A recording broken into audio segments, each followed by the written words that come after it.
medyo matigas ang ating noodles, guys. So, lagyan natin siya ng soya sauce. Ayan, meron tayong soya sauce. Pampayami. Tapos mayroon din tayong magic sarap. So, bago natin nalagay yung ating mga sardines, timplahan na lang muna natin.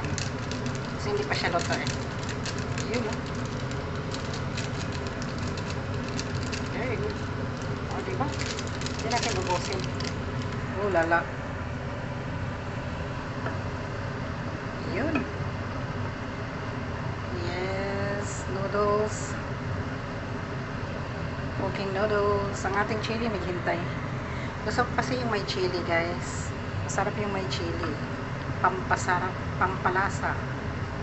Yan. Hintayin natin siya dyan. Noodles.